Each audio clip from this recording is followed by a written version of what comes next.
Hi there and welcome to another video where I work through practice paper 1, set 1, the calculator version of the AQA linear GCSE paper. Okay, just remember this paper should be 2 hours, but we should do it well within an hour. In the exam it does say if your calculator does not have a pi button, take pi to be 3.14 unless otherwise given the value in the question. Okay, let's start straight away with question 1. A bank has these exchange rates for buying and selling euros. To buy euros, £1 buys you 1.15 euros. To sell euros, £1 is equal to 1.29 euros when you're selling euros. Okay, so if you have 1.29 euros, you get £1 back. Ben buys euros for £600. He spends 570 euros on his holiday. He sells the remaining euros back to the bank. How much does he get back from the bank? 5 marks. Let's just get all the 5 marks very easily just by doing each calculation on each line showing our working. Firstly, he buys euros for £600. So euros purchased clearly that must be for every pound he gets 1.15 euros, so he buys 600 multiplied by 1.15. You have your calculator for this, and so use your calculator. 600 multiplied by 1.15, he gets 690 euros. Okay, he spends 570, so spends 570, so we're going to subtract off 570. So therefore he's left with 100, so left with 120 euros. Okay, and he sells the remaining back to the bank. So 1.29 euros gets you £1. So to get with how many pounds left, it must be 120 divided by the exchange rate 1.29. which is equal to £93.02. Okay, 93.02. So how much does he get back from the bank? Well, you can write 93.02, and that's 5. So £93 and 2 pence. An easy 5 marks. Just to make it clear why I'm doing multiplying and dividing, if you're buying euros, say you start off with pounds, the exchange rate that gets you from pound to euros is 1.15. You simply multiply your pounds by euros to get that. Now, if you have an exchange rate here, again, it seems like it's telling you pounds to euros. If you know going from pounds to euros is, let's do a dotted line here, is 1.29, then going backwards, you divide by 1.29. Okay, if you're going from euros to pounds. That's why I did a divide in this case. Factorise the following. What divides into 8W and 10? Well, 2 is the only number I can think of, so divide out 2. 8W divided by 2 is 4W, and subtract, so keep your subtract there, 10 divided by 2 is 5. And that's a simple answer there. Solve the following equation. First thing I do is I'd subtract the 2 off both sides, so 7x is equal to 4, subtract 3x. Then I'd add 3x to both sides to remove this negative 3x. I get 10x is equal to 4. Then I divide both sides by 10, and I would get x is equal to 0.4. Then on my calculator, before I go on, I would check, as I always check with equations. Why drop silly marks? 7 times 0.4 is 2.8. 7 times 0.4 is 2.8. 2.8 plus 2 is 4.8. The other side, 3 times 0.4 is 1.2, 6 take away 1.2 is 4.8 as well. They're equal. I know I got that right. Next question. So in question 3, we're given a map of Jordan. We are told here's a Dead Sea, Irbid, Amman, Safawi, Calc and Petra. We are told those places here. It looks like it's going to be a bearings question. Let's go to the actual question. Ezrak is on a bearing of 110 degrees from Amman. Ezrak also lies on a straight road between Calc and Safawi. Mark the position of Ezrak on the map. Firstly, let's go between Calc and Safawi. Let's do a straight road there. Get your ruler out, draw a straight line between these two. That's our straight road. And we were also told now that Ezrak is on a bearing of 110 from Amman. So here's Amman. There's your north line drawn in for you. Let's get our protractor and let's do 110 degrees. I'm just going to shrink this. So firstly, put your protractor on the part of Amman and put your 0 against the north degrees. We want to measure 110. So 10, 20, 30, 40, 50, 60, 70, 80, 110 is here. So it looks like it is going to be exactly there. So make sure you draw your bearing on, get your ruler out, and then draw a line between there and there. And if it's on this straight road and it's on this bearing of 110 degrees, then Ezrak must be here, and let's label it in Ezrak as follows. Okay? Right. The distance from Amman to Irbid is 70 kilometers. Calculate the distance from Amman to Petra. So the distance from Amman to Irbid, to Irbid is 70 kilometers. So what you do at this point, you get your ruler out.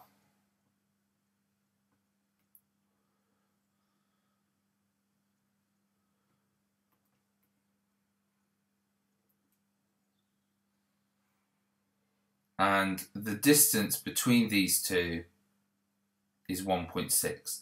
So you know that the distance from Amman to Irbid, 1.6 centimeters, represents 70 kilometers. So you want the distance from Amman to Petra. So go back from Amman to Petra.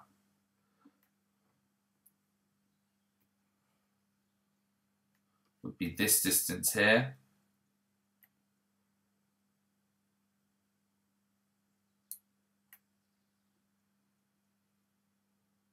Sorry, Amman to Petra, which would be this distance here, which is 6.4.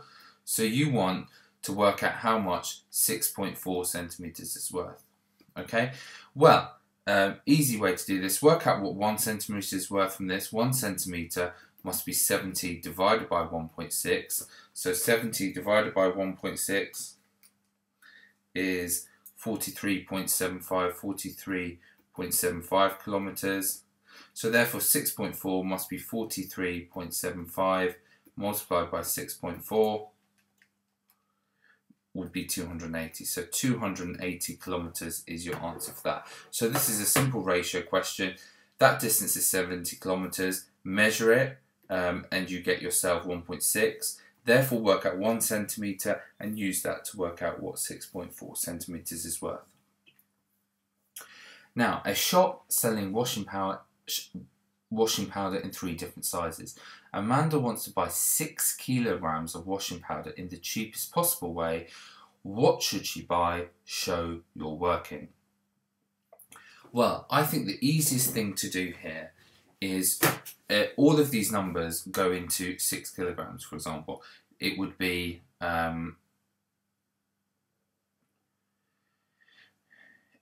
12 of these, okay? It would be 4 of these, and it would be 2 of these. So I would just work those out. So I would do 500 grams, so times 12. So I would do 1.49 times 12.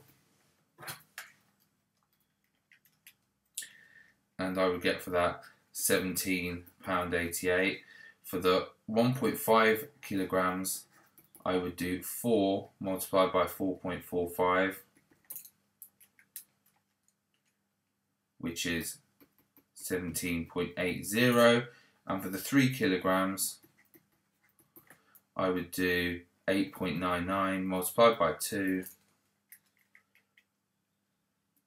which is £17.98. So therefore, which should she buy? Well, she should buy the 1.5 kilogram buy, and it's as simple as that. And 4 packs, state that you need 4 packs thereof. Okay, and you're done for 4 marks. Question 5. 50 people are asked how many holidays they took last year. Work out the mean number of holidays per person. Now, let's just think what this means. 22 people said 0 holidays, so 0, 0, 0, 0, 0, 22 times, okay? And then we had 18 people with 1 holiday, so 1, 1, 1, 1, 1, 18 people. And then we had 8 people with 2 holidays, so 2, 2, 2, 2, 8 people. And then we had 2 people with 3 holidays, so 3 and 3, 2 people. So if we were working out the mean of a list there, we add up all the numbers and we divide by how many there are. So this is the same in a table. It's just quicker to do this in a table. To add up what these are worth here, we would have this is our number of people as our frequency. We would do this number times this number. How many of these we get? And we get 0. How many does 18 ones add up to? 1 times this is 18. How many does 8 lots of 2 add up to? They add up to 16. And how many do 2 lots of 3 add up to? They add up to 6. So the total number of holidays that people had were 18 plus 16 plus 6, which is 40.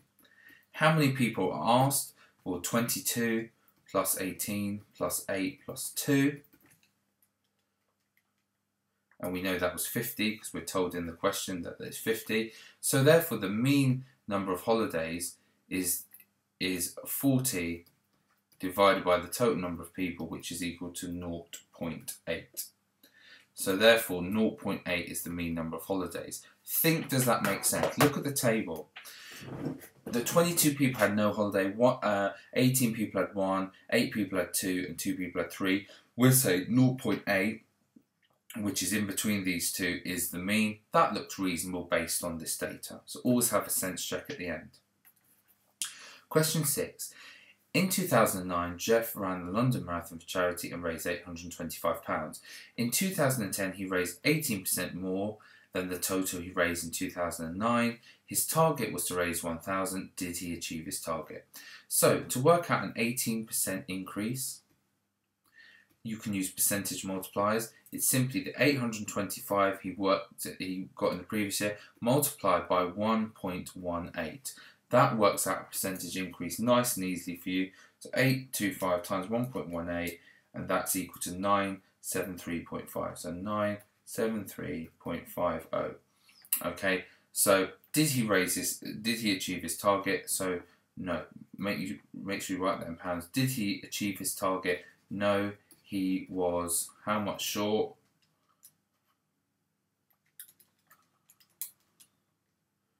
He was £26.50 short. Do be careful here. Do not write the 50 here. It's numbers, and you must write in 50 and not 0.5. Also, do state, did he reach his target? If you don't state that, you lose a mark. So you do have to state that down. Question 7. In January 2011, VAT increased from 17.5% to 20%. Here is a formula for working out the price after the increase. A is the price after the increase, and it is the price before the increase is B. You take the price before the increase and you multiply it by 48 over 47, you get the new price. The price of an item before the increase was 98.7. Work out the price after. Well, therefore, what we're doing is we're subbing in A is equal to 48 over 47 multiplied by 98.70. This is simply a calculator exercise. And when you do that, you get yourself £100 and 80p. Make sure you don't write that, you write 80p like that. The table shows prices of some clothes in a shop. And this is the price before the VAT increase and the shop price. Okay, so the table, the shop price of some of the clothes is higher than the price should be after the VAT increase? Which of these clothes? So the shop price of some of the clothes is higher than the price should be after the VAT increase. Which clothes are these? So let's apply the VAT increase to this here. All you have to do is 23.5 times 48 over 47. You get 24. That's correct. And then you just multiply 39.95 times 48 over 47. And you get 40.8. So trousers should be £40.80. So we know this one is one of our problems. The dress, we just do 95 times 48 over 47 and we get £97.02. So again, this is another problem. The dress should be £97.02. And the last one, jumper, we just take the jumper's price on a calculator, 35.25, we multiply it by that and we get 36. That's absolutely fine. So therefore, trousers and dress are our answers there. For a VAT increase from 17.5% to 20%, show how the formula is formed.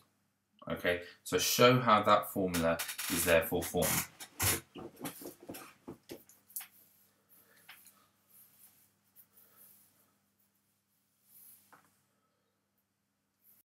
Well, you know that the new price is equal to percentage multiplier times the old price. Okay? Now the new price, we know the new price is VAT. So say your original cost before VAT is X. The new price would be 1.20 multiplied by X. The percentage multiplier you don't know, and the old price is 1.175 times X. So your percentage multiplier must be 1.20x over 1.175x. The x's can cancel.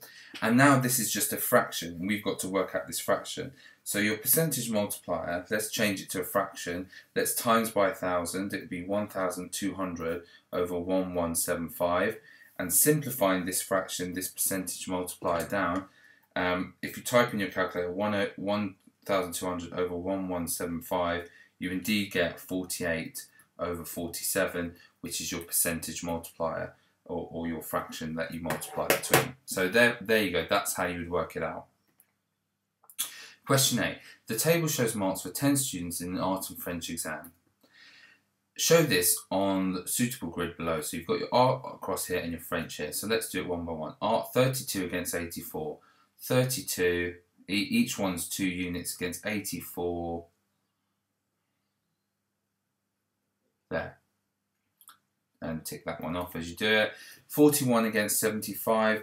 41 against 75 would go somewhere there.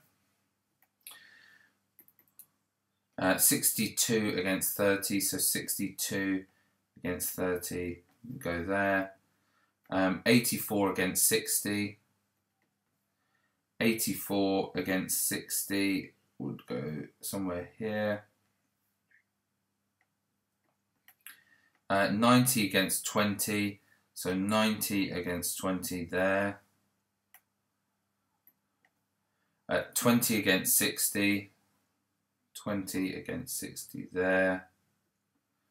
30 against 50, 30 against 50 there. 45 against 35, 45 against 35 there. 20 against 40, 20 against 40 there, and 30 against 20 there, 30 against 20 there. Okay, and there the points plotted correctly. Describe the correlation. Well, looking back at that, it's no correlation. There's no positive or negative going on there, so you would just state no correlation for a simple mark. One of these students is chosen at random. Work out the probability that this student has a mark of over 50 in at least one of the examinations. Well, go back to the original table. How many students got a mark of over 50 in at least one? So that's one or both the examinations. So let's go back to the table. Over 50, yes, yes, yes, yes, yes, yes. Is it over or over and included? It's of over, so this person is no, no, no, and no. So 1, 2, 3, 4, 5, 6 out of the 10 students did that. So it's simply a counting exercise, it's 6 out of 10. And you could see C table for working. Okay? Right, simplify the following. X squared times x to the 5. Now sometimes students get confused with the indices laws and they don't know whether to add or times. Just think x squared means x times x. X to the 5 means x times x times x times x times x. And you've got 7x's multiplied together, so it's x to the power of 7. Or x to the 2 plus 5. Simplify the following. Again, if you're not sure of this is w to the 10 divided by w to the 5. It's w 10 times, right, over w 5 times. So you could imagine that 5 of the w's cross off and you get 5 left on top. So it's w to the 5, or it's w to the 10 minus 5. Expand and simplify. Simple as 2 times y is 2y, plus 2 times 3 is plus 6. Use a different colour pen here, so it's plus 3 times 2y, so it's plus 6y, and plus 3 times negative 1 is negative 3. Then you've got 8y, and 6 plus 6, subtract 3 is plus 3. Simple for 2 marks. Complete the table of values for the following function. Here, here's your x numbers, here's the y numbers you get out. For example, if you put 0 in, 0 squared 0, subtract 6 times 0 is 0, plus 7 you get 7. Let's put 1 in. 1 squared is 1, subtract 6 times 1 is negative 5, plus 7 must be 2. Let's put 4 in. 4 squared is 16, okay, and then 16 subtract 6 times 4, 6 times 4 is 24, so 16 subtract 24 is negative 8, plus 7, you get negative 1. Okay, you should also note that it's symmetrical about this point here. You can see here that that's minus 1, that's minus 1, that's 2, that's 2, that's 7, that's 7. So it's symmetrical about this point. That should give you an indication as well. Okay, so they want us to plot the graph for the values from x is 0 to 6. So when x is 0, y is 7. So 0, y is 7. When x is 1, y is 2. When x is 1, y is 2. When x is 2, y is negative 1. When x is 2, y is negative 1. And then you get 3, negative 2. So 3, negative 2. And then we said it was symmetrical, didn't we? There, there, and there. We knew that from the table because we knew it was symmetrical. And to get the mark, just make sure you've drawn in your parabola. This is a parabola shape here. So it looks something like that. Symmetrical about the line x is equal to 3. Does the graph pass through the point 10, 51? Show how you decide. Well, when x is equal to 10, if you take x to be 10, y would be, using our equation, it would be, remember our equation is y is x squared, subtract 6x plus 7. So y would equal 10 squared, subtract 6 times 10 plus 7. So it's just a case of working it out. That would be 10 squared is 100, subtract 60 plus 7, it would be 47. When x is 10, y is 47, okay? So therefore know as y equals 47, not 51, okay? Okay, question 11. The diagram shows 4 identical touching circles with centres P, Q, R and S. These are 4 identical touching circles. The radius of each circle is 5. So let's make sure we fill that in. That's 5. that's 5, that's 5, that's 5, that's 5, and that's 5. Good. Calculate the shaded area. Give your answer to two significant figures. Now, this looks complicated, but it's not too bad if you think about it. Firstly, let's just work out the area.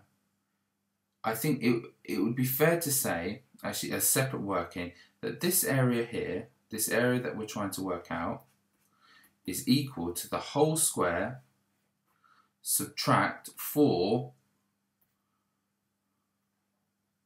semicircles, 4 quarters of a circle, because 1, 2, 3, 4, which is equal to a square, the same square, subtract 1 circle, surely, because 4 of these must add together to make a circle. Now the area of the square is 10 times 10, and the area of a circle, well, the area of a circle is pi r squared, so it would be pi multiplied by 5 squared, which would be 100, take away 25 pi. Okay, and if we work that out on our calculator,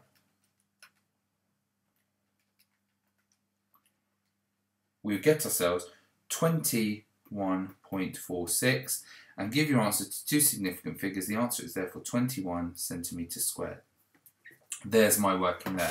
Nice and easy, really, if you think about it. Really, this shaded area is the area of the square, take away one of the circles, because this 1, 2, 3, 4 add up to a whole circle because they're each a quarter of a circle, and it's as simple as that.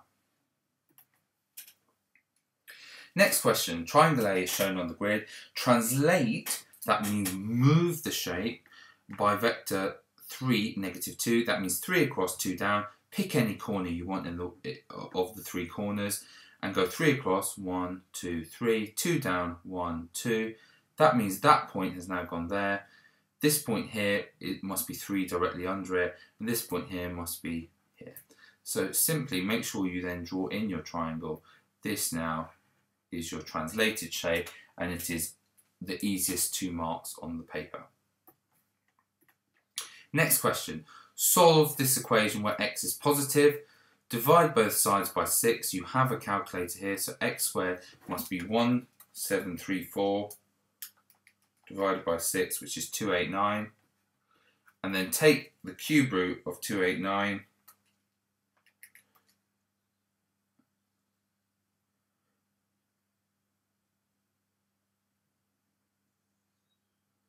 And you get yourself, sorry, the square root even, sorry, take the square root of 289 and you get yourself 17. So x must be equal to 17, taking square roots. The diagram shows a cube. Show the total surface area of the cube is 1734 centimetres squared. No, the total surface area is that. Work out the volume. Well, the total surface area, if that length, this is a cube, so if the length is x, the width is x, so the area is x squared. How many sides does a cube have? Well, it has 6. So therefore, you know 6x squared, the surface area is 6 lots of x squared, and you know it's 1734. Hold on a minute, haven't you done that in part A and used the fact that x is 17 there?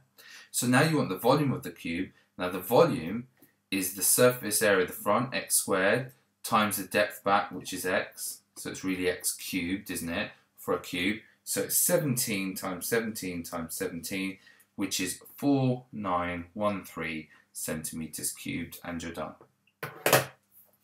Question 14. The diagram shows 2 similar rectangles. Very important there. Work out the value of y. This length matches to this length.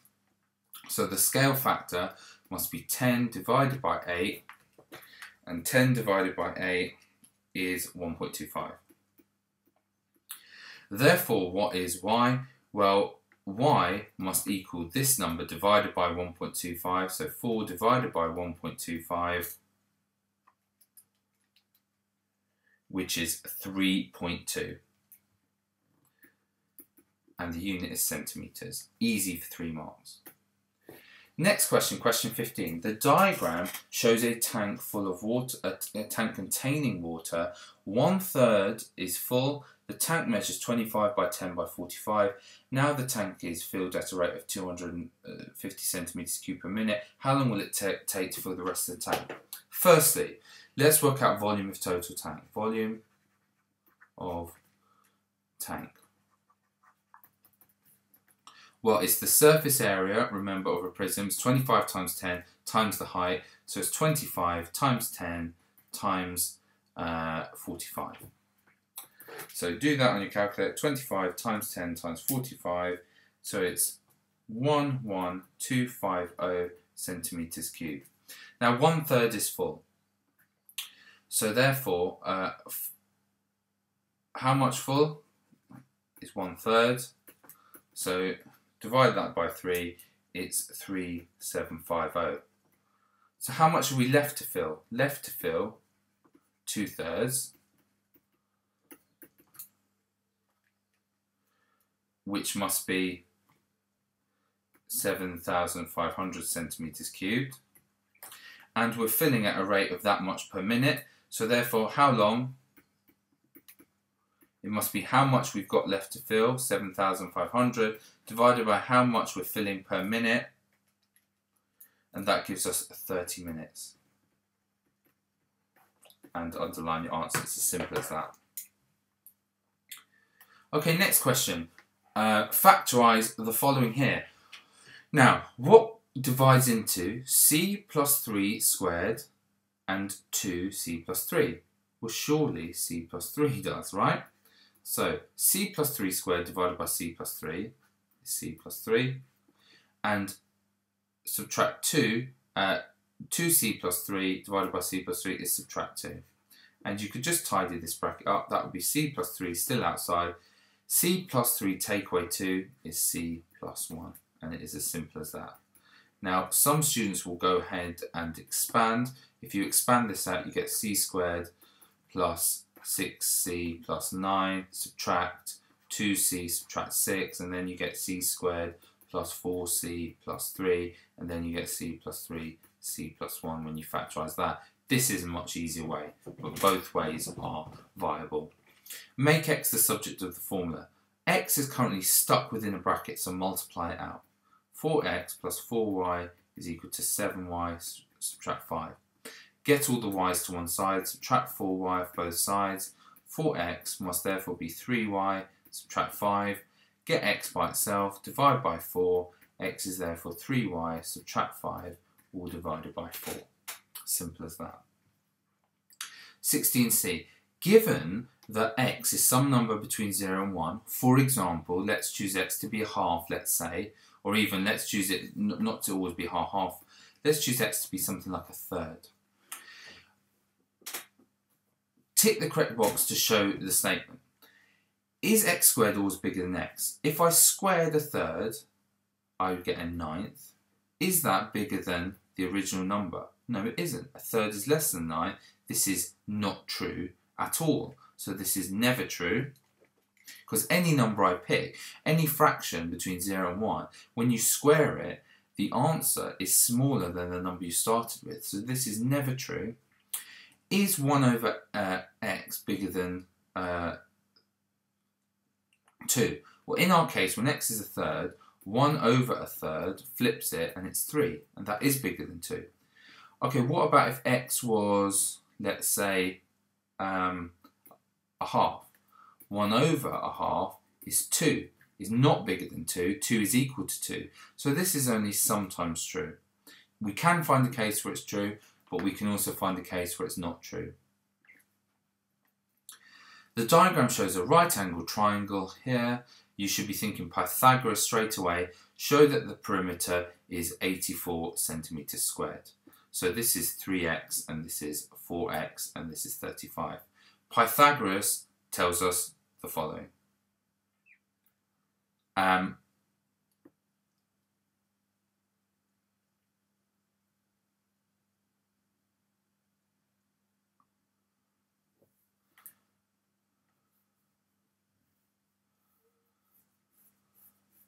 Pythagoras tells us that 3x squared plus 4x squared must be 35 squared. Therefore 9x squared, if you square that out, the 3 gets squared as well, plus 16x squared is equal to 35 squared, which is 1125. This would give us that 25x squared is 1125. X squared is therefore 1125 divided by 25 is 49. So x must be the square root of that, which is 7. Ignore the negative answer because we're dealing with lengths. So x is 7, therefore the perimeter must be 35 plus 21 plus 28, which is equal to 84 centimetres, and you're done. Question 18. The mass of the Sun is this, 1.99 times 10 to the 30. The mass of the Earth is 5.98 times 10 to the 24. How many times heavier is the Sun than the Earth? Give your answer to an appropriate degree of accuracy. So how many times heavier is the Sun? So it's 1.99 times 10 to the 30 divided by 5.98 times 10 to the 24. It's a simple case of being able to type standard form in your calculator. So 1.99 times 10 to the power of 30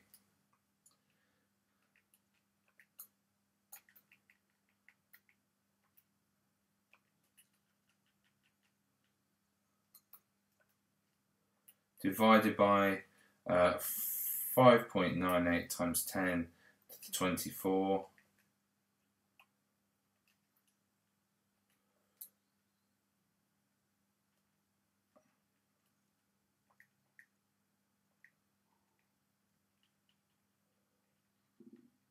And doing that, you get yourself on your calculator 332,775. But your original questions were given to 3 significant figures, so you must give your answer to 3 significant figures. So therefore, this is the 4th significant. That would round that up. It would be 333,000 as appropriate to 3 significant figures. That will get you your mark. Okay, solve the following. Give your answer to 2dp. Giving your answer to 2dp immediately tells you use the quadratic formula. State your A, B and C. A is 5, B is -6. Be careful to get that right. And C is -2. Now your quadratic formula is in the formula booklet. It's -b plus or minus the square root, b squared minus 4ac, all divided by 2a. To make sure you don't make a hash of it, just work out b squared minus 4ac first. B squared minus 4ac. That would be -6 squared in brackets when you do it in your calculator, because if you type -6 squared on your calculator will give you -36, because it does the indice first, 6 squared, it uses BIDMAS as 36, and then it multiplies it by -1. However, it's -6 all squared. So in your calculator, you must type this to get the right answer. Again, with brackets, subtract 4 times A, which is 5, times C, which is -2. Type it in your calculator exactly like that.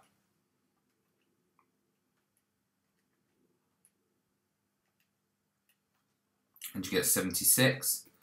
So therefore, what is your x? So your x on the one hand is -b, which would be -6, which is +6. So plus root 76 all over 2a, which is 10, or x is equal to 6, subtract root 76 all over 2a, which is 10. And now it's just a case of typing it in the calculator.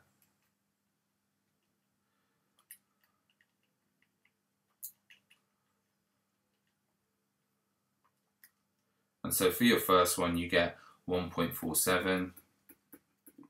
And for the other answer, you get -0.27. And there are your 2 answers to 2dp. Question 20. Simon runs 800 metres in 1 minute 52 seconds. The distance is correct to the nearest 10 metres. The time is correct to the nearest second. Calculate Simon's maximum possible speed. Firstly, speed. You should know from science. Speed is equal to distance over time.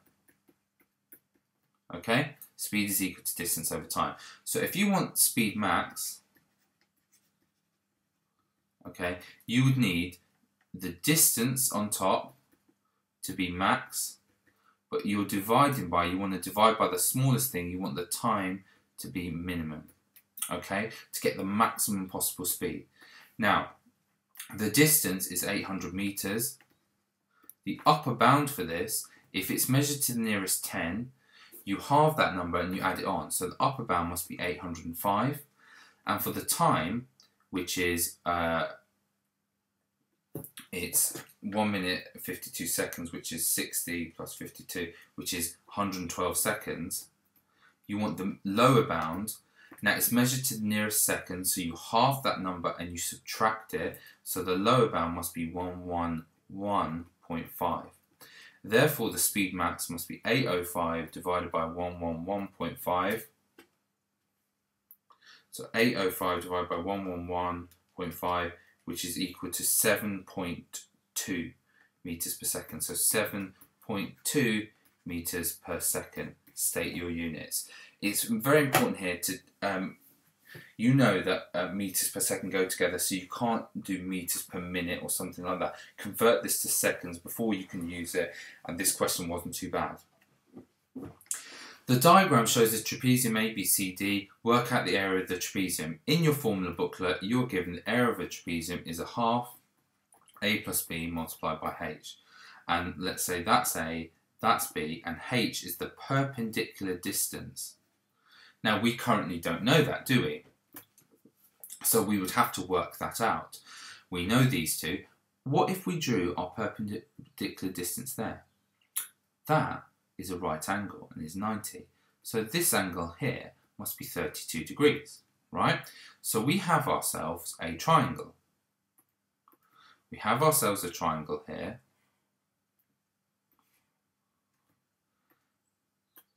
That's right angle there, that's 7.1, and that there we're saying is 32 degrees.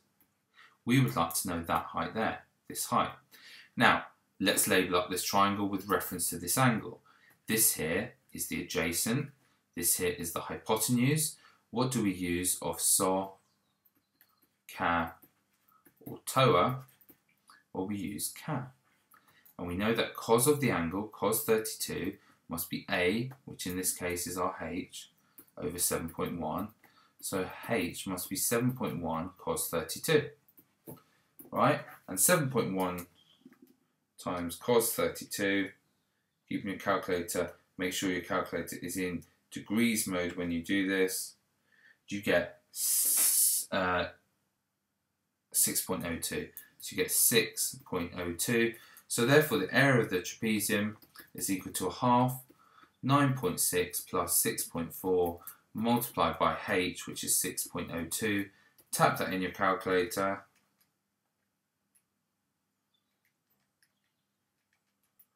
And you get yourself 48.1.2, even if you round it correctly, 48.2 centimeters squared.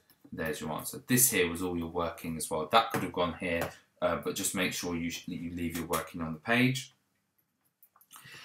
Question 22. In a bag there are 45 counters. 28 are white. 2 counters are chosen at random. This is very important. Without replacement, they are not put back in the bag. What is the probability they are both white? Give your answer as a fraction in its simplest form. Okay, let's draw a tree diagram. In a bag there are 45 counters, 28 are white. When you pick the first one, you either get white or you don't get white. Okay, the probability of white is 28 out of 45. So the probability of not white must be 17 out of 45. Okay, and then you pick again, and you either get white or not white, or white and not white. Okay, now having picked a white, how many whites are left? 27. How many counters are left? 44. What's the probability of not white? Well, no not whites were taken, so it's still 17, but it's out of 44. Having not taken a white, there are now 16 out of 44 left, and this here must be 27. Sorry, out of, this here must be 28, sorry, out of 44. Okay, so you draw your tree diagram. Probably should have drawn it over here. What's the probability that they are both white? So the probability of white and white is simply 28 out of 45. This one multiplied by 27 out of 45. Tap that in your calculator in fraction mode. 28 out of 45 times 27 out of, sorry, 44. My fault, that should be 44. Your calculator will automatically simplify this for you, and it will give you the answer 21 out of 55. It automatically does that if you use fractions on your calculator. Question 23. The times that some teachers take travelling to school are shown on the histogram. 42 teachers take between 10 minutes and 20 minutes travelling to work. What is the probability that a teacher chosen at random takes more than 30 minutes? So between 10 and 20 minutes, 42. Between 10 and 20 minutes, this here is 42 people. So the area of that bar, area, is 42. Okay, so therefore, the area is also the width times the height, must be 42. Now you know the width is 10, so 10 times the height must be 42. So therefore the height of this bar must be 42 divided by 10, which is 4.2. So this height here must represent 4.2. Okay, so how could we be going up here?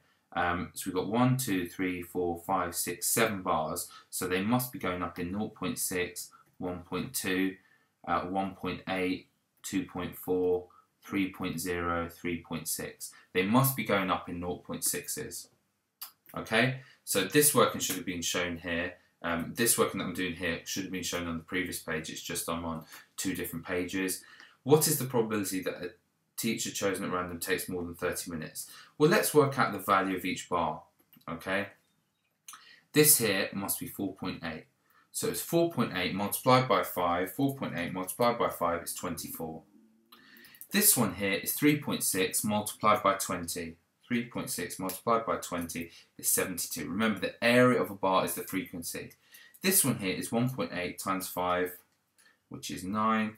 And this one here is 15 multiplied by 0.6, which is 9. So the total number of people, total number must be 24 plus 42 plus 72 plus 9 plus 9 is 156. Must be 156. So how many people take more than 30 minutes? Number more than 30. How many people take more than 30 minutes? Well, you're splitting this bar in half really, aren't you? So you'd have 36 add 9 add 9. So it would be 36 plus 9 plus 9, which would be 54. So the probability must be 54 out of 156. And if you simplify that, type that in your calculator, you would get 9 over 26 as a simplified answer. Question 24, last question. A bag contains only red, blue and white counters. The probability is chosen, a counter is chosen at random. The probability that is blue is 4 over x. The probability that is white is 7 over x minus 3. The probability is red is a half. Work out the value of x. Well, first thing you know, if you add up these probabilities, they must add to 1. So let's do it over here. Let's start over here. 4 over x, the probability of a blue, plus the probability of a white, plus the probability of a red must equal 1. Okay, to solve this, subtract a half from both sides. Okay, so 4 over x plus 7 over x subtract 3 must therefore equal a half. Okay, now, in order to solve this algebraic equation here, what we would like to do is we would like to remove the x off the bottom, so multiply everything by an x. So this would give me 4x over x, which is simply 4, plus 7x over x minus 3 is equal to a half x. Now I've got an x minus 3 on the bottom, so let's multiply by x minus 3. This multiplied by x minus 3 would be 4x subtract 3 plus 7x, x subtract 3 over x subtract 3, which is just 7x, would be equal to a half x, x subtract 3. Okay? Now lastly, I've got this half here. It would make my life a whole lot easier if I multiplied everything by 2 just to get rid of that half. This side multiplied by 2 would therefore be x, x subtract 3, and this here would be just it would be 2 times 4 times this, and 2 times 4 is 8, so it would be 8, x subtract 3 plus 14x. Okay, now it's a case of expanding this out. So I'm going to go over here to expand this out. Expanding this out would be 8x subtract 24 plus 14x would be equal to x squared subtract 3x. Right? Now combining, 8x plus 14 is equal to 22x. So 22x subtract 24 is equal to x squared subtract 3x. This is a quadratic. I can't solve until I make one side 0. So make this side 0. Subtract 22x from both sides. I get x squared subtract 25x and then plus 24. And then I want to factorise this. Now, can I think of two numbers that multiply to 24 and add to negative 25? Well, yes, negative 1 and negative 24. Negative 1 and negative 24 add to negative 25. Negative 1 times negative 4 times to 24. So therefore, x is equal to 1 and x is equal to 24. Now, can x be 1? If x was 1, the probability of this would be 4 over 1, which is 4. You can't have a probability that's bigger than 1, so you must ignore this one. So therefore your answer is x is equal to 24. And you're done. Thank you for watching this video. I hope you found it useful in your revision.